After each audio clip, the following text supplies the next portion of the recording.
Hello, everyone. Thank you so much for joining us tonight. It is the final film of the 5-week virtual series regarding social justice and the connections between the Jewish communities and Black communities in America. Tonight's film that we're going to be talking about is called Shared Legacies, which chronicles the history of the Black and Jewish alliance in America, and specifically during the civil rights era of the 1950s and 60s and beyond. We're going to be speaking with the director of the film, Dr. Shari Rogers, and Rabbi Capers Funnye, who is in the film as well. And just to give you a little bit of background on each of them, Dr. Rogers is a clinical psychologist. She's been involved in many initiatives to raise public consciousness on the issues of genocide, racism, and oppression. She's the founding director of Building Relationships, Spill the Honey, and serves as trustee of the Institute for the Study of Global Anti-Semitism and Policy. In addition, she's the co-executive producer of Eli Inspiring Future Generations, a documentary that examines the impact of Eli's story and its power to inspire change in the world. And Rabbi Funnye serves as the rabbi of Beth Shalom B'nai Zakan Ethiopian Hebrew Congregation in Chicago, and is the chief rabbi of the International Israelite Board of Rabbis Incorporated, which serves congregations in the United States, South Africa, Nigeria, and Uganda, among others. He's a member of several boards in the Jewish community and has also served as a consultant to some of the most notable institutions in America, including the Smithsonian Museum of African American Culture in Washington, D.C., and the Chicago Historical Society. So just as a reminder, before we get started, if you have questions, please put them into the chat box. We'll get to them as we can. Just again, we really appreciate you all being here. But, just want to start with Dr. Rogers. I wanted to find out, what inspired you to make this film? Have you done a lot of film before, and why this subject? Well, thank you everybody for being here. I hope everybody enjoyed the film. And I'm so honored that Rabbi Funnye is involved with this, and appreciative to the Chicago Film Festival and to Aaron and Hillary and Eileen and everybody involved to make this happen. This is my second film. I produced a film, as you mentioned, about a Holocaust survivor that I met in Israel, whose mother's last departing gift was a jar of honey. And she said it was bashared that he should survive. And he went on to live in 5 concentration camps. And part of why he lived and could make it is he held on to his mother's benediction that he should survive, and she said to have a sweet life. And so when I met him at the Yad Vashem museum in Israel, I was just so struck. I was on a federation mission with 40 women, and I was so struck by his story that I wanted to make a documentary about his life. And while I thought, I was sort of unique, I came to find out that a Christian man from Tufts University also was inspired by his story. And while he gave a lot of money to many charities, it wasn't until he met him and his wife, that they founded the Institute for World Justice, where they build, hospitals in Rwanda and put funds towards Holocaust genocide education. And he inspired me to create the Spill the Honey Foundation, which uses the arts to promote human dignity, looking at the Holocaust, looking at the civil rights movement, and the connection between the two. So fast forward, I live in Michigan, and I was at the Charles Wright Museum. We have an amazing museum here in Detroit, Michigan. And I went down to Detroit to listen to a professor by the name of Dr. Clarence B. Jones. He was a professor at Stanford, and he had just written a book called What Would Martin Say? And one of the chapters was on anti-Semitism. And as a Jewish woman, I was just struck when I listened to him speak about how Dr. King had told him that he should remind people of the 24/7 commitment of the Jewish people to their struggle. So we sort of struck up a friendship, and fast forward, I thought it was important with him and with his help to document the living witnesses to history on this coalition, because many of us know the famous picture of Rabbi Heschel and Dr. Martin Luther King, but I don't know if we've seen the images and hear the personal memories of the living witnesses to that history. And I'm so glad that I did it, because what a blessed memory that we recently lost Congressman John Lewis. And on the same day, we lost Reverend C.T. Vivian. And, you know, they were, Congressman Lewis, before he passed away, actually formed the Black Jewish Caucus with Congresswoman Brenda Lawrence from Michigan that initiated it, and brought Congressman Lewis and Deborah Wasserman Schultz and some other people to make sure that she understood that these two communities had something very important to say about hate. So that's basically. Yeah. How long did it take to get it going? And was everybody really, you know, did everyone want to be a part of it? I mean, you interviewed so many different people.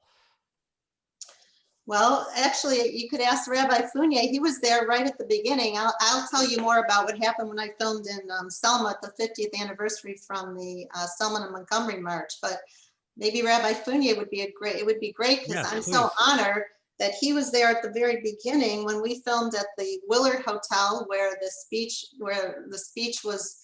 came together, and then we took a tour with Clarence Jones and rabbis and reverends and students to the Martin Luther King Memorial, and maybe Rabbi Funnye could say a few words about that experience. It's been a while. Well, first of all, the experience was extremely moving, and to talk with Dr. Jones about his being at the march and how he got involved, and his involvement with the civil rights movement and Dr. King. He was one of his speechwriters, as well as his a personal attorney and a very dear and close friend. And one of the things that just really struck me as we were at the Martin Luther King Memorial, and then we went towards the Lincoln Memorial, Clarence Jones said there were so many people there, over 250,000. And he said, I can only tell you that the number of Jewish people that participated in that march on Washington was overwhelming. And that really struck me. I knew that one rabbi did an invocation, and I knew that others were really involved, but I had no idea as to the actual numbers of members of the Jewish community that participated in the March on Washington. But my involvement really is just really, it's out of necessity. This is an important issue. It's even more important now than it has ever been in the history of our country, because we're at a point, and looking at how can we bring together the Jewish community, the African American community, in a united way. I think that the film really lays a foundation, and I think and I pray that from that foundation that has been laid, that we can build a structure, a substantive structure that will enable the African American community and the Jewish community to continue to build. I'm looking for substantive building in this relationship. Now, Rabbi Funnye, from your experience, you grew up in South Carolina, right? Yes. And you were a young man when everything was going on. You know, what was your experience like? And did you interact with a lot of Jewish people that were part of the movement back then when you were, you know, in the 1960s? Well, first of all, returning to South Carolina to complete my high school education, this was after President Johnson had signed the Civil Rights Bill. When I first got to South Carolina, my aunt took me to the doctor for a physical. And unbeknownst to me, I'm just blindly going into the door at the doctor's office. I hadn't noticed that it said whites only. Wow. And so the nurse, when she saw me come in, she said, "What are you doing in here? The other door is for Negroes." putting it mildly. And my aunt ran because I'm from Chicago, and there was prejudice here, but it wasn't written out prejudice. And she said, "Oh my God, no, this is the wrong entrance way." Another experience is when I first went to the movies. We were relegated. This is in 1967, 2 years after President Johnson signed the Civil Rights Act. 2 years after that, I paid my money. I was going into the main floor, and the young man said, "Excuse me, Negroes," putting it mildly, have to sit in the balcony. And I said, "Hey, I paid the same money everybody else. Why do I have to sit in the balcony?" Hardly any seats were occupied on the main floor, but yet I was relegated to the balcony. So I have lived this experience, the experience of a lack of social justice, the experience of discrimination. That is very much part and parcel of what my life experience has been. So, and the relative to the Jewish element of your question, there was a small shul in Georgetown, South Carolina, but they only opened twice a year, Rosh Hashanah and Yom Kippur. And so they didn't have a rabbi. So I never really had the opportunity to go and daven at the shul, because I believe the shul is actually closed at this point in time, because this was over 30 years ago that I was there in high school. Yeah. Wow. It's such a, people talk about systemic racism and what it is, and maybe, some people who may not have experienced it may say, well, it doesn't exist because you may not experience it, but it really is seeped into all parts of the culture in many ways. And you could clearly see it where you're not even able, or at that time where there was just clear discrimination in writing.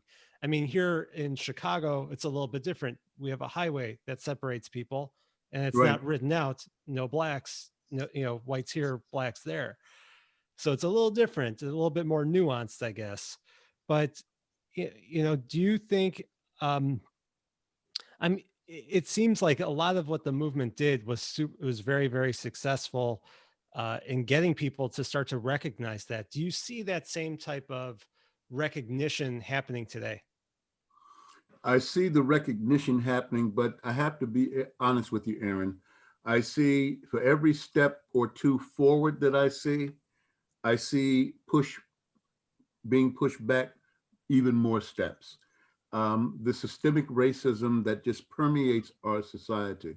I have to be frank with you. With the previous election of the prior president of Obama, I thought that I read an article once are we in a post-racial society? Mm-hmm. And the answer to that question now is obviously not. We're not in a post-racial society.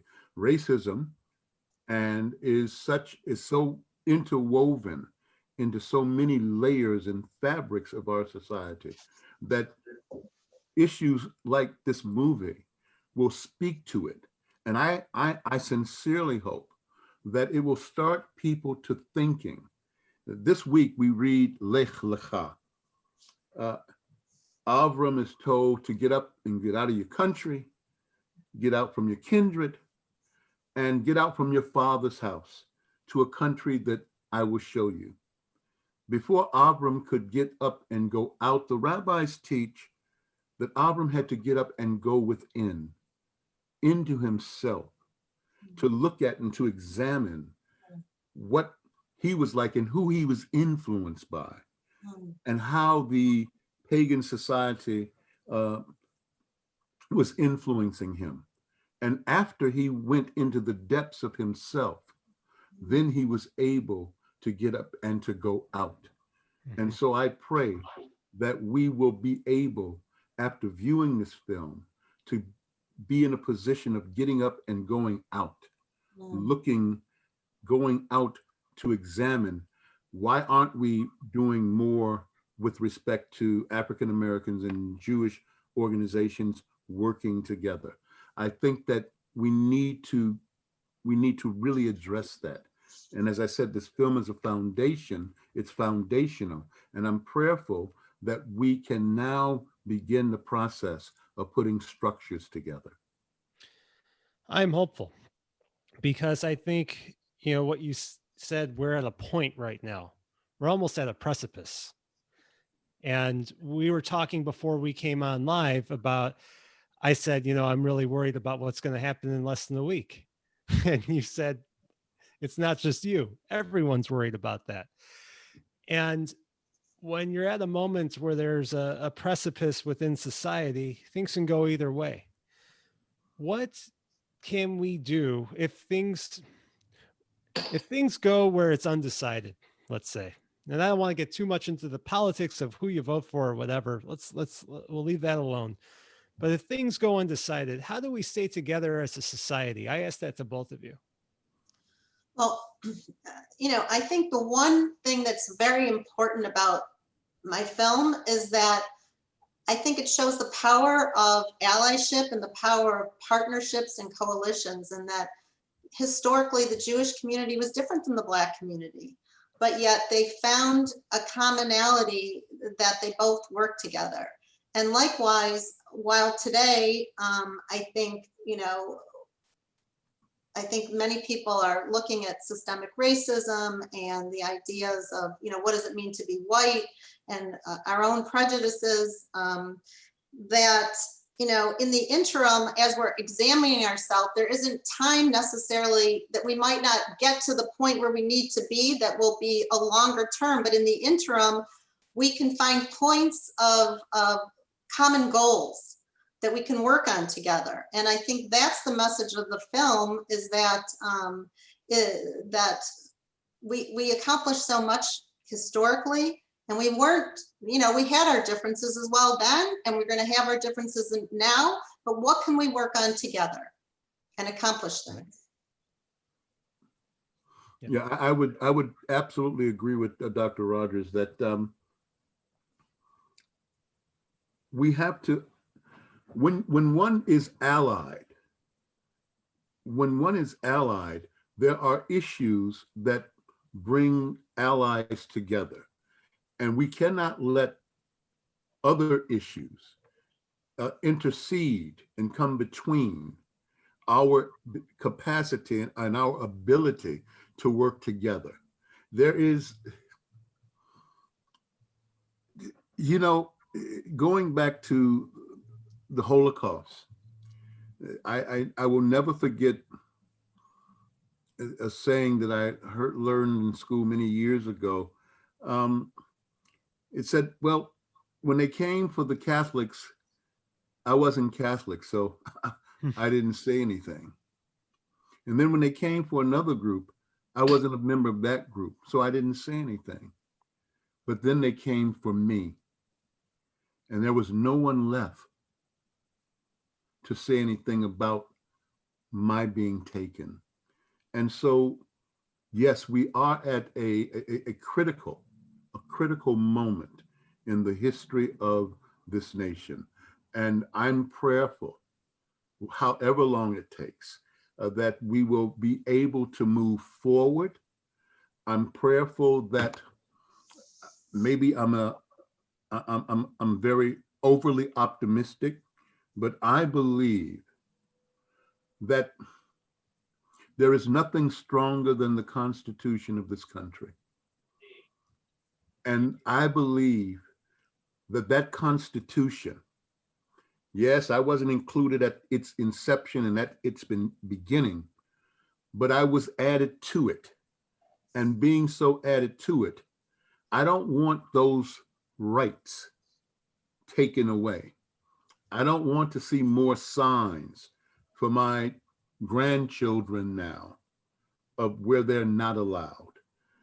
I don't want those highways dividing where we live, the expressways in Chicago, and things of that nature. So I'm very optimistic that we can and we must do better. We can and we must do better. You know, when I was interviewing Congressman Lewis at the, I feel so fortunate. At the end of our film, he says, you know, we are all living in fear, but if Dr. Martin Luther King were alive today, he has to think that he would be getting together with Rabbi Heschel, and they would be pulling together for those generations yet unborn. And I think very deeply he understood the connection between and the importance between the Black and Jewish communities, and how and he in a sense laid the path, if you will, to how to heal America and how to heal the world. When Rabbi Heschel meets Dr. King in 1963, after Rabbi he comes to America, his sisters were murdered during the Holocaust. Yeah. He meets him at a conference, with the clergy. And he says, as a rabbinical rabbi who was trained by the rabbis and who had a very Orthodox upbringing, he says about the Exodus story, he says that the Israelites had an easier time crossing the Red Sea than it was for Negroes, because that was, you know, to cross college campuses. So he understood very importantly this idea of, you know, praying with his feet. Torah is about action. It's about, you know, rolling up your sleeves and bringing the Torah stories to what we can do now to feel the pain of the other and to acknowledge it and to work on it. And I think, you know, many of us think, you know, social justice as a Jewish person can be separate from the Torah, but I think Rabbi Heschel was very clear that it was very connected to the Torah.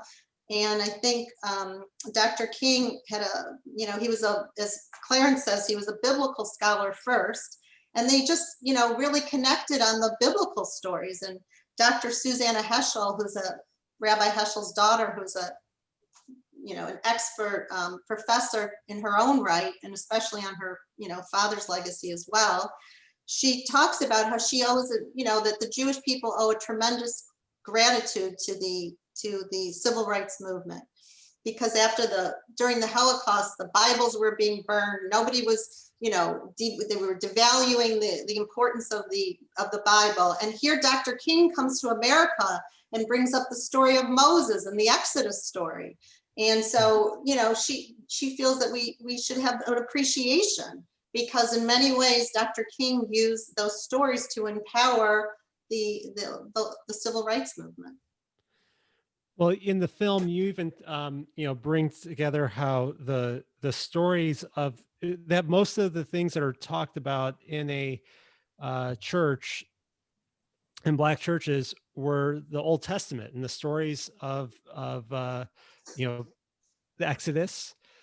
And I think that there's a really good tie-in of how you show the soldiers who liberated some of the death camps, who were the Black soldiers, and just the connection between bringing one group out of slavery and just the shared histories, the shared legacies. It's such an important aspect of it. And, you know, last week I did an interview for this series where we talked about Rabbi Prince, and, you know, how he came from Germany and saw that, you know, he can't let injustice go unspoken for. And he was such a leader in really making the Jewish community stand up. And it's really, I think it's an important thing, but it changed over time. You know, you address this in the film, where after Dr. King was killed, there was a big separation. And even now, when people want to be together, you know, Black Lives Matter is the overwhelming group that is leading the social justice movement. And there's, you know, even a push away from having Jews being part of it because of the Israel-Palestinian issue. So how do we overcome that? How do we ally together? And Rabbi Funnye, I mean, from your you're in such a unique capacity where you sit. How do you, what are your thoughts on this subject? Well, I have two thoughts. You mentioned Rabbi Prince, who was one of the speakers at the March on Washington. But here in Chicago, we cannot forget that legacy. We cannot forget Martin Luther King's time in Chicago. Al Raby, I don't know if you know the name, but he was a part of an organization called the Jewish Council on Urban Affairs. And the head of the Jewish Council on Urban Affairs at that time was Rabbi Robert J. Marks. And he worked with Dr. King. He marched with Dr. King in Marquette Park. I don't know if you know the history of the Marquette Park March. The synagogue that I now occupy, that we reside in, is located at 6601 South Kedzie. And the rabbi at the time, Rabbi Schultz, called the King organizers and said, if in fact there's any problem, Dr. King can come here to this synagogue as a safe haven. Mm. They were going to Marquette Park, which is 1 block away from our synagogue today. Dr. King was attacked so viciously, as several other members of that group were, that they had to rush him out of the area. And he said he never experienced the racism and the hatred anywhere in the South, that he experienced on the South side of Chicago. So, but the rabbis, Rabbi Marks, Rabbi Lorch, and other students of Rabbi Heschel who taught me, Rabbi Byron Sherwin, and many, many more that I learned from and learned with over the years. There were many Jews, many rabbis, many clergy in different parts of the country that worked and sought to work with Dr. King. And I'm so proud of the fact that the rabbi of the shul that we now occupy gave of himself. And here's what's important. The headquarters of the American Nazi Party was located roughly 6 blocks from the synagogue. Oh, wow. It's powerful history. It is powerful history. But this rabbi said, no, if he needs a safe place, if he needs a safe house, we will open this building for him. And he didn't care what the consequences of his actions might have been. I'm so proud that today his grandson, Rabbi Schultz's grandson, is a member of our congregation. And so, because it resonates with him who his grandfather was and how his grandfather reached out and wanted to make a difference. And so it's important that not only Dr. Heschel, but so many, Rabbi Prince, but so many in so many areas, so many Jews got beyond the things that they may have disagreed on to work for the one thing that was absolutely, unequivocally most important: the civil rights, the equal justice for every American, irregardless of it doesn't matter what your culture is, doesn't matter what your ethnicity is. That Constitution is the strongest thing that we have. And sometimes I think about it, it was written on ink on paper, but it was actually written with an iron pen. And that pen means so much to me, to my children and my grandchildren.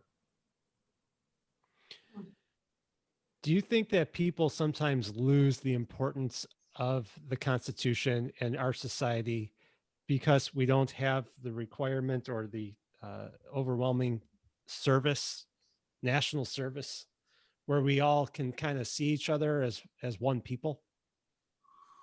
I absolutely do. I think that I forget what grade it is that young people are taught Constitution in high school here in Illinois. I mean, I believe that they're still teaching the Holocaust here in high schools in Illinois. I think that's in their junior year. I think that there has to be a greater emphasis on bringing to cross-pollinate cultures, to cross-pollinate our people. That's how we become one people, right? Where we don't see each other in different lights, but we see each other as one people within the same light. The Eternal said a couple of weeks ago, let us make man. So in the image of God, created he him, and he created them, male and female. And so we are equal in the eyes of the Eternal. And so how can we now not be equal in the 21st century in the eyes of each other?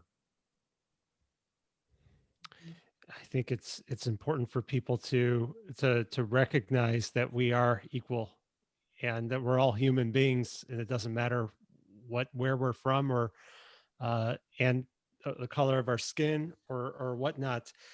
You know, but it's interesting.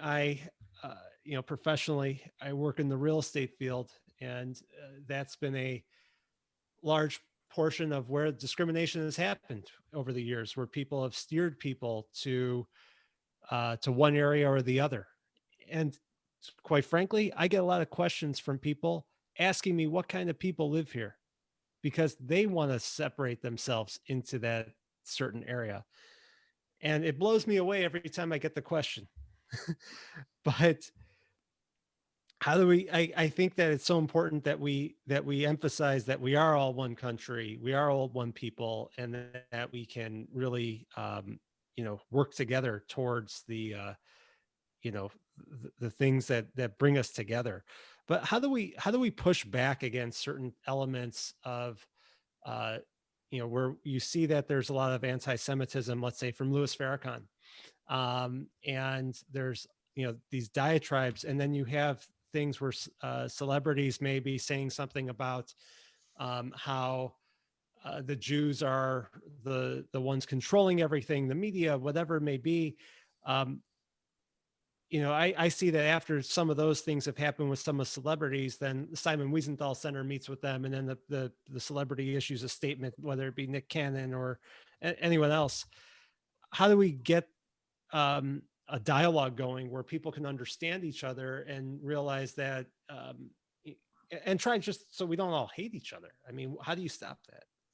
Well, I guess I just want to say something that Amari Studemeyer, who's now working for the Nets, he is going to be working with Nick Cannon, as far as I understand, and building Black and Jewish centers in America. And so while Nick Cannon, you know, said some things that, you know, obviously were inappropriate, I mean, he could have just, you know, had one session with Rabbi Cooper or, you know, Rabbi Heyer and moved on and apologized. But you know, from my understanding, I think he's taking a leadership role in this. And, you know, I mean, I'm all about, our organization's all about, you know, using this film to provide a platform for courageous conversations, creating a KIT curriculum. We've got college students, you know, doing all sorts of things. So, you know, none of us, and, you know, even during the civil rights movement, while there were so many Jews that were supportive, there were plenty that weren't. You know, like you saw in our film that there was discussions, you know, even in the South, which it was more dangerous, where, you know, they said, you know, you rabbis come to the North, you're coming to the South, you know, you're ruining our businesses here. I mean, so I'm just saying it's complicated. But the point is that, you know, if we can roll up our sleeves, and people make mistakes, and, you know, maybe some of it comes from certain people that, you know, you know, you got to study more, you got to learn more, but we've got to kind of honor those people who are willing to not only, you know, say they made a mistake, but really willing to take a leadership role in moving the needle forward, so to speak. So I'm kind of hopeful about, what's going on in all the Jewish communities now in terms of organizations, while there was, for sure, whether it was American Jewish Committee that has led this, and especially with Sherry Frank, and who was Congressman Lewis's soul sister in Atlanta during the early 80s, where they revitalized this Black Jewish alliance, and they did a great job. I mean, the truth is that, there wasn't this proximity in the Black and Jewish community in an ongoing way that's really, I think, sprouting up all over the place now. That is going to be much larger than just showing up and honoring Dr. King and Dr. Martin Luther King's birthday at our temples. There has to be like a working, I think what's happening now is you're seeing working alliances and, figuring out where we can work together on hate speech. And Congresswoman Brenda Lawrence is doing an amazing job about bringing this into a Black Jewish caucus and in Congress, and figuring out legislation that we can all work on together. And that's what I'm excited about. Yeah, I also want to mention just that this film festival put on by the JCC and the Northbrook Public Library is an example of bringing people together and having these courageous conversations and having the platform to do so. So I have much gratitude towards the JCC for putting this on, and Northbrook Library. But part of it is getting your movie out.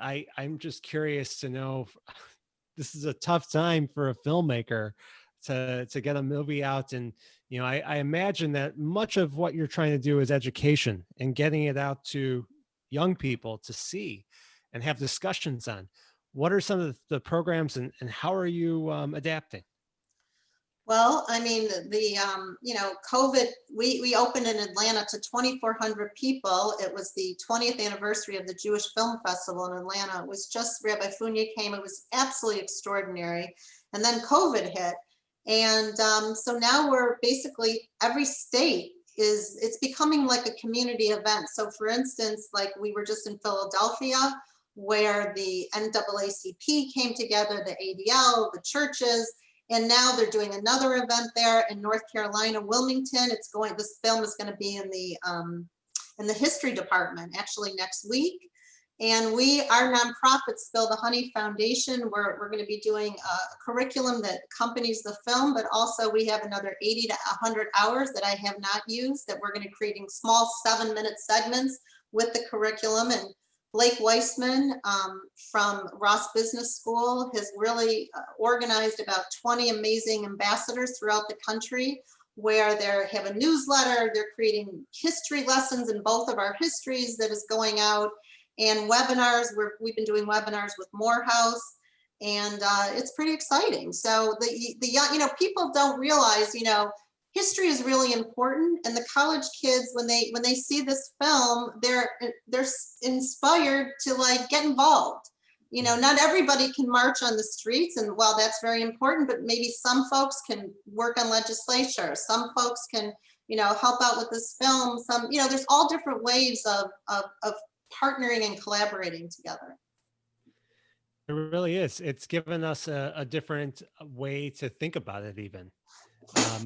But it's all about the education, like you said, and having more people learn about it, because Rabbi Funnye, as you mentioned, people maybe don't realize the history, and the history is so important.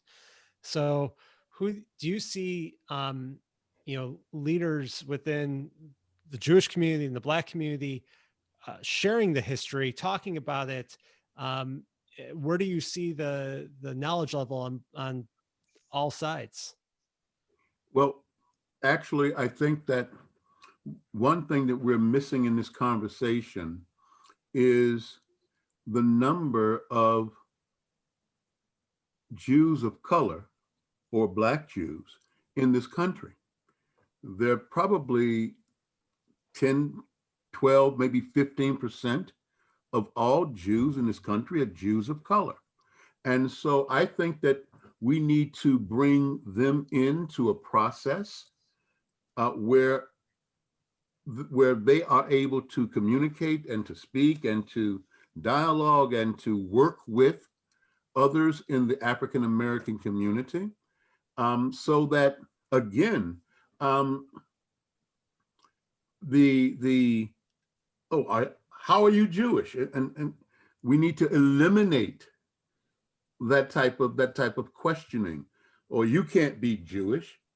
I've gone to synagogues and have davened and read Torah, and ultimately some lovely person would come up and say, "Oh my God, are you Jewish?" And I would say, "No, I found this stuff outside and I wanted to see how it works. So I came. Yes, I'm Jewish. You don't advertise. It's 7:30 in the morning.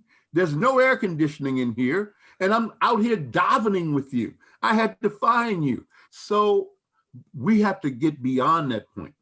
What does a Jew look like? We have to move this whole dynamic, this whole discussion. And so when biracial Jews, other Jews of color, Korean Jews, whatever they may be that are Jewish, they must be brought into these discussions, because right now the overwhelming is, well, you don't look Jewish. Yeah. And I say all the time, I have a beard. How much beard do I need to have to be Jewish? You know, but so we need to understand that our people have never been a race. That Jews have been a part of every culture, looking like every ethnicity throughout the world. And there's no single Jewish look. So that's where we have to start our mindset and expanding and growing our understanding. I agree. That's where education, you know, people don't even realize one of the first doctors at Harvard who made sure that there was African American studies was an Ethiopian Jew. His name is Dr. Ephraim Isaac, who speaks 17 languages, and he had a fight to get African American studies at Harvard. Okay, so you know, education is vital. And how Jews had, you know, been kicked out of Arab countries, and you go to Israel, and everybody, you know, you sense this, you know, amazing cultural, you know, Jews of color everywhere. And in our film, you know, there are some Jews of color besides Rabbi Funnye, is Yavila McCoy, who's one of the amazing leaders in the Jewish world, that I think is a top educator. And it's the Jews of color who are sort of, you know, leading this discussion in many ways of what it means to be Black in America, also Jewish, and how we bridge the two. And you know, I think Rabbi Funnye is exactly right. Yeah, you know, it's something that, you know, it can be a completely different discussion, but you know, especially in Israel, where Black Jews, Ethiopian Jews mainly, or even any Jew who is not Ashkenazic, is a second-class citizen. And, you know, when people think Jewish culture, you think Ashkenazic Jew, because that's mainly who came to America after the Holocaust, or who immigrated here. I mean, is this something that you think, Rabbi Funnye, that we need to have a discussion within the Jewish community of, hey, like you're saying, and just really just have a moment where we all talk about it, be like, we're all Jews, we're all in this together. And, you know, whether or not you're white, Black, Sephardic, Yemenite, you know, whatever it might be, we need to kind of have a discussion about that. Wouldn't you agree? Absolutely. And the discussions need to begin in our synagogues, with the rabbis, in the other Jewish institutions. I'm being from Chicago. I cannot tell you that the work, I served on the board of the Jewish Council on Urban Affairs from 1995 until 2019. And it was a wonderful experience. And Rabbi Marks and said, "Capers, you need to be on the board." And it was it was an honor for me. It was absolutely an honor, first of all, to be invited on the board. Secondly, to simply say, you are a rabbi, period, and you need to be on the Chicago Board of Rabbis. You need to be represented within the Jewish community as a whole. And so I believe that it's a process. It takes steps. So I do pulpit exchanges with congregations from the south suburbs, with congregations from the northern suburbs in the city of Chicago. We do pulpit exchanges, we do gatherings. And I mean, I think that it takes work. I said to build the house, it takes work. It takes labor. You want it, first of all, we have to build the bridge. We have a foundation. Now we have the bridge where the communities are interfacing with each other. And now we can start a structure of building institutions together for all Jews. It's not Ashkenazi, it's not Sephardi, it's not Mizrahi, it's not Yemeni, it's not Ethiopian, it's for Jews. And if we can get to that point, if we can get there, we will have made, we have done our part for Tikkun Olam. Yeah. And I think also to look at Orthodox, conservative, reform, reconstructionist, and bring that into it, because I think that's another major thing that separates us as Jews.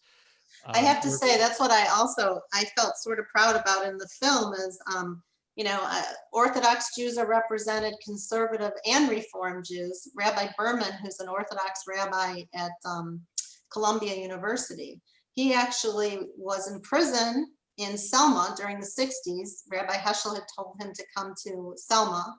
And interestingly enough, he's such an amazing man, but he had some contrition. He felt bad that it took the 50th anniversary from the Selma Montgomery March for him to say, you know what, why wasn't I teaching, my experience in Selma to my Jewish students?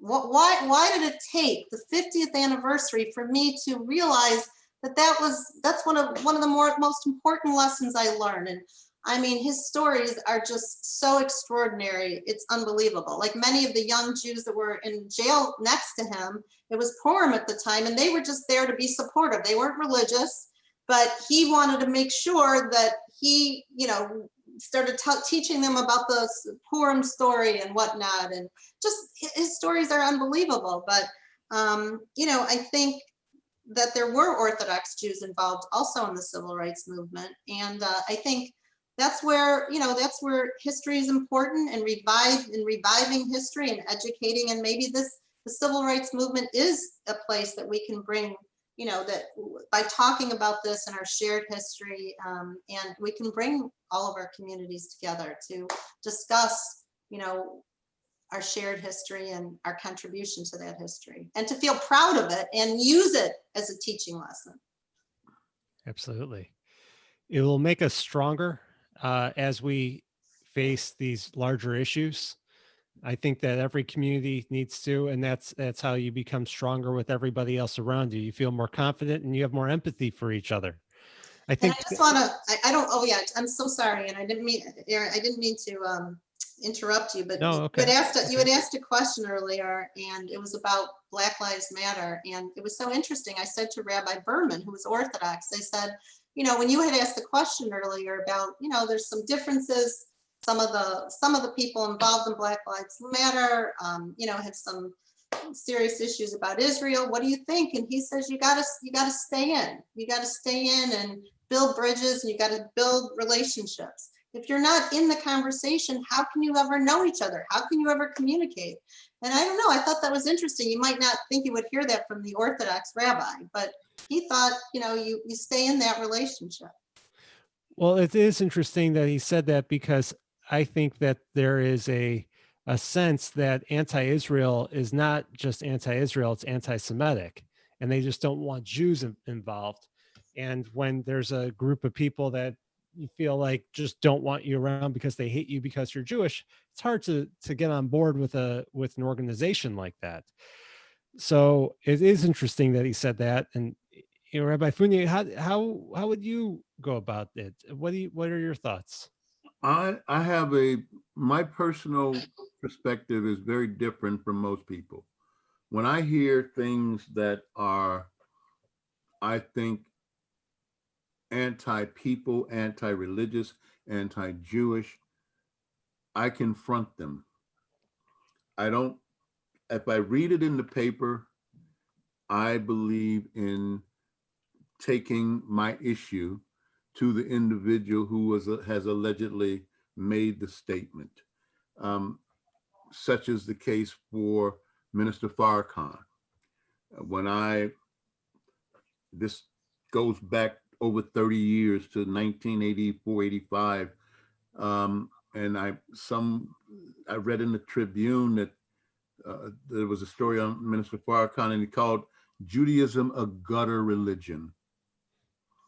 And so I called a Christian pastor friend of mine, and I said, do you know Minister Farrakhan? If you do, I seriously would like an introduction because I have an issue if in fact the statement that he allegedly made in the newspaper is correct. And he said, yes, I know him. Rabbi, let me see if I can arrange a meeting. And so we met, and we continued to meet over the years. But the first thing that I asked Louis Farrakhan was, Minister, if in fact Judaism is a gutter religion and Islam and Christianity are her daughters, if the mother's in the gutter, how far behind can her daughters be? And then, oh, no, I never said that. And, oh, I was misquoted. And okay, all right, fine. But my thing is when I hear something that is off kilter, I try my best to confront it. I don't think that we can run from it. I've said this to members of the American Jewish Committee, members of the American Jewish Congress when they existed. When you have issues, you don't have to take out full-page ads in the Tribune or the New York Times. Hey, maybe some type of conversation with the individual or the individuals is necessary. And so that's how I am. I would rather confront the issue head on. Anti-Semitism on college campuses, particularly as it rises in predominantly African-American schools on college campuses. It needs to be addressed. It needs to be spoken to. I'm glad that AIPAC brings into their orbit students from historically Black colleges and universities into their convention, their conference every year, and give them a particular experience. And these are young people that are leaders. I think that that's important. So to me, that's building infrastructure. That's building an infrastructure, taking some of these young folks to Israel so that they can see firsthand what the situation is with the Palestinian people. Maybe they need to go to Beirut and see the bomb shelters on bus stops and understand that the kids have, 10 seconds when the sirens go off to get into the shelters inside of their nursery schools. And so having those experiences, you could get shot in Chicago, but we ain't got no bomb shelters on the corners. Thank God. So, right. We need to really have an understanding, and you cannot give people understanding by simply talking to them. You have to show them. You have to let them experience. So there should be the experience where they take young Jews to Israel. Well, why are they just taking young Jews? Why not take young African Americans, young Asians, young Chinese? Why not give everyone a taste of Israel and what Israel is really like? So I know the purpose is to make the Jews feel more connected to their Judaism, but how about making everybody more connected to the Jewish community, to the Jewish experience? How about you don't have to be so guarded and all wrapped up like this? How about being like this? Yeah. How about opening our hearts, opening our arms? How about losing the Jewish fear that oh, no. Maybe sometimes it's not anti-Semitism. The person who's ever speaking simply has misinformation. And there are loads of misinformation. People are misinformed. That's what we have to address. That's what I'm hoping that the film will generate discussion about within various communities. And it's important to really have discussion. And discussion may not be agreeing on every point in every situation. Disagreement is fine. We have to learn to get to the point where we can disagree, but still respect each other. We don't have to be disagreeable or never speak to a person again because we don't agree with that. My God, my wife would never speak to me. We've been married almost 50 years. She said, oh God, I don't need it. No. That's not what it's about. That's not what it's about. We disagree all the time. I lose most of the time. Just want to make that point clear. That's how you win. A week before Dr. King was murdered, you see in the film, Rabbi Heschel, it was his 60th birthday. And why Dr. King had so much going on in his life with the community, with the Black community. He wanted to honor his friendship with Dr. King, so he goes to the Catskills. And when you saw when Rabbi Heschel walks in, there was 1,000 rabbis who knew, conservative rabbis who knew of their close bond, so they sang in Hebrew, "We shall overcome." But what was even more extraordinary that I learned when I interviewed Rabbi Everett Gendler, who was the interviewer who collected all the questions from the rabbis that evening, he asked Dr. King very upfront questions about Black anti-Semitism, about Israel, about numerous questions. And I think Dr. King, because of who he was, like Rabbi Funnye, he was honest. He was honest about, issues that come up within the Black and Jewish community, positive and negative. And without these honest conversations, he didn't feel like you could move the needle forward. And he was so close to Rabbi Heschel, it was all about tachlis, about truth. And so he felt comfortable saying the negative and the positive. So I think I agree with Rabbi Funnye, and I honor him. And when I spoke to him last night, I said we're getting a group together who really wants to roll up their sleeves and move this forward. And I'm so honored to have Rabbi Funnye is saying he agreed to be a part of it because you can see, like, oh my God, he's so amazing, right? I mean, he's just the authenticity and just the open dialogue. That's what's needed. It's what's needed. We need open and honest dialogue to move the chain forward and become one. I just want to ask you both if you have any other final thoughts that you'd like to leave us with, and where we can find any more information on each of you or the film. I'm going to leave the last word to Shari. All I want to say is Kol Yisrael Harebim Ze Bazeh, that we are all responsible for each other. Orthodox, conservative, reform, reconstructionist, humanistic, it doesn't matter. We need to bring ourselves together.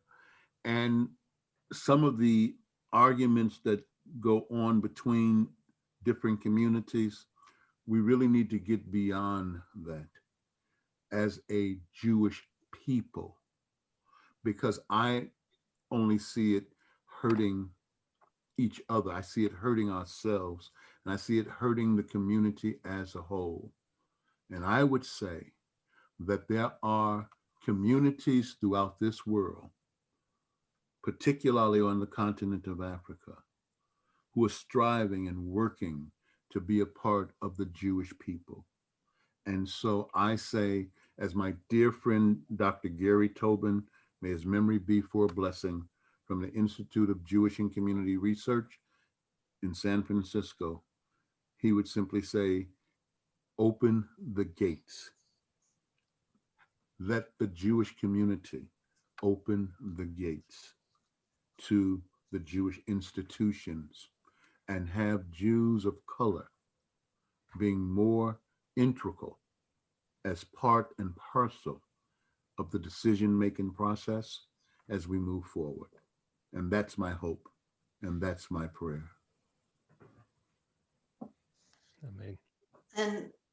And I just, the only thing I could add, which is not much to that, but that I'm hoping that the Jewish community and the Black community have a stake in our shared history, that even if there are differences, that our common history and our common goals, to not let anybody treat other human beings as less human, as less important, that we all have a stake in this conversation about trying to do our best to end racism, and that hopefully anybody who wants to help can, you can look up our organization, Spill the Honey Foundation. We're building a curriculum. We're working with students across the country. We're going to be working with a team of the most extraordinary people like Rabbi Funnye.